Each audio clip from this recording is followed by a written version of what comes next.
Hello Internet, welcome back to Destination Venus, here, under the stairs, at the Everyman Cinema in what is a sunny-ish Harrogate this Wednesday afternoon. And yes, I said Wednesday, because I am recording this on a Wednesday. Why am I doing that? Because this week's delivery did not arrive until half an hour before the shop opened this week, and I didn't have time to do it yesterday like I normally would have. But it's a small rack this week, but it's perfectly formed.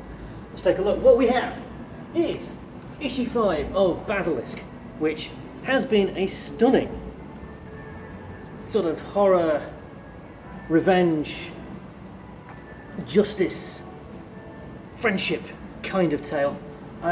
It's going to be collected very soon. If you missed it in singles, you're going to want to check it out in the trade. But we're burying the lead here. The most important thing to have happened to comics all year happens today. And that, ladies and gentlemen, is the launch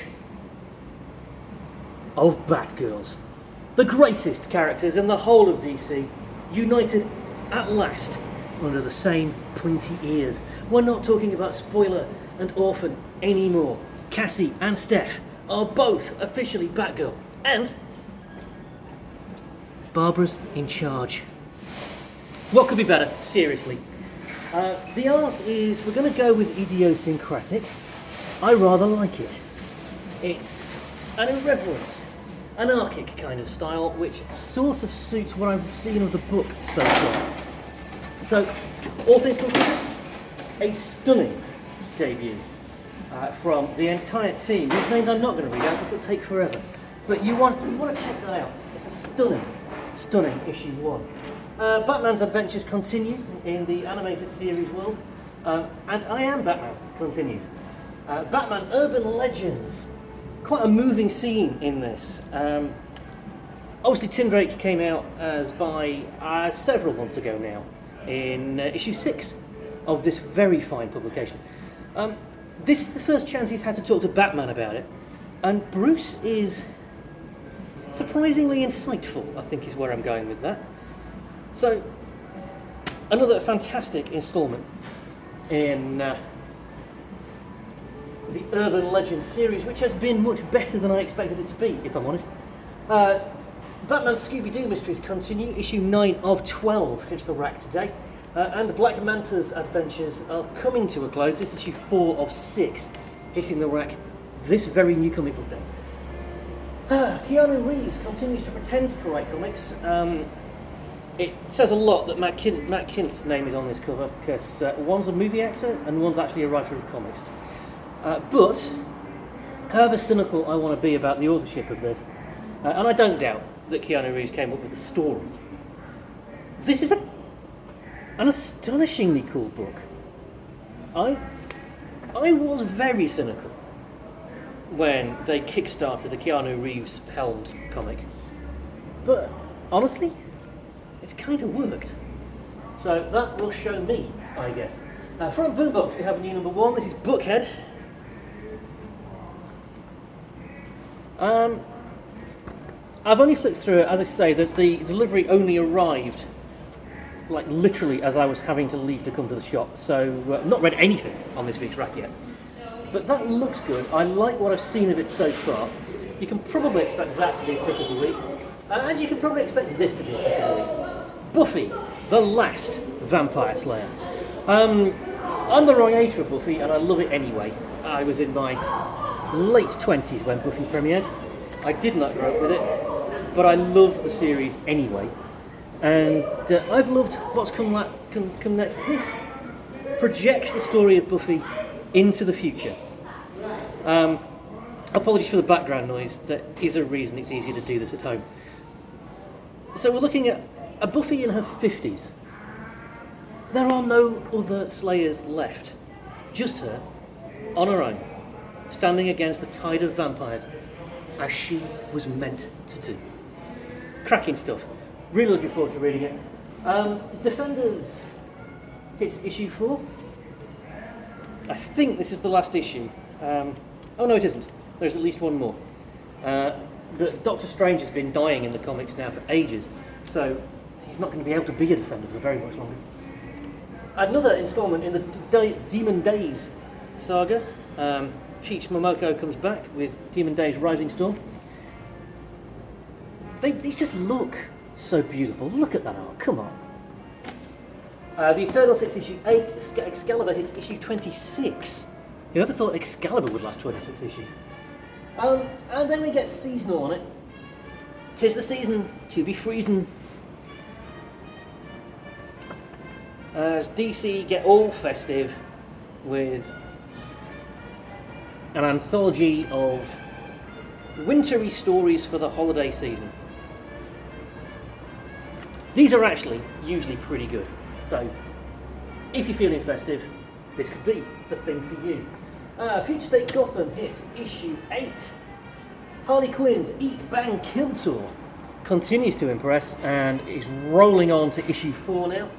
The Hulk, no longer immortal or incredible, just Hulk.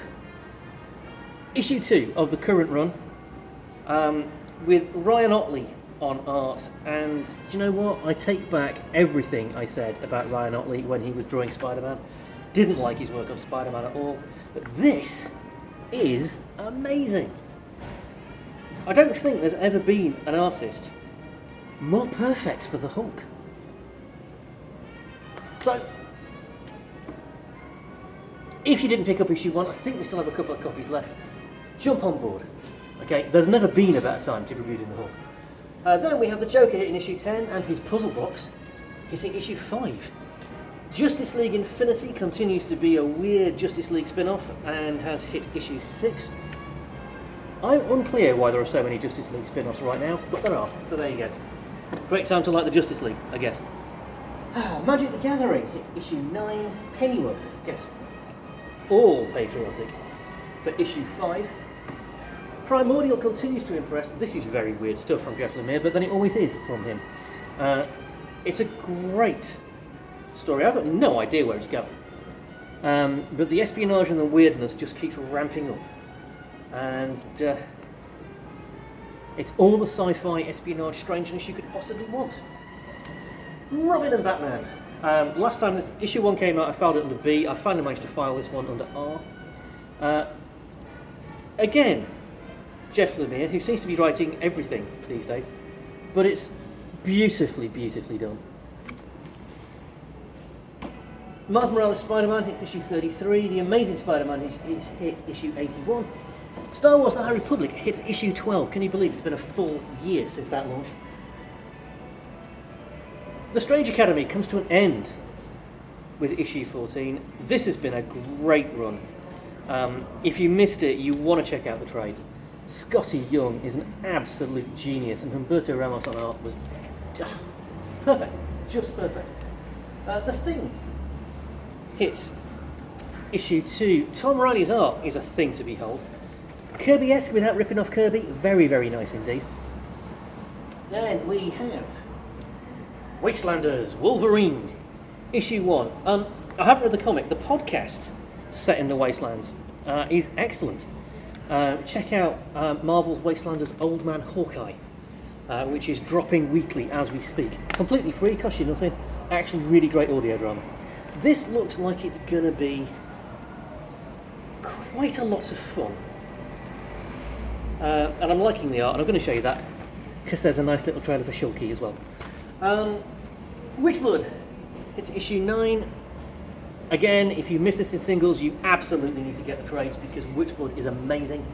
Wonder Girl, it's issue 6. That's also been quite a good run. And speaking of wonders, Wonder Woman, it's issue 782. And finally, there's got to be a book with an X on the cover. X-Force hits issue 26. I've lost track of everything that's happening in the world of X. It's all confusing the heck out of me, but if you're following it, I understand it's quite good fun. So, apologies for being a day late. Not even Diamond's fault this week, it's DHL's. So, you know, boo them. We'll be back at some point during the week with some picks for Christmas, but for now, be kind to yourself. Be kind to everybody else. You, specifically you, yes, you. You have a great day, and we'll see you next week. Take care, folks.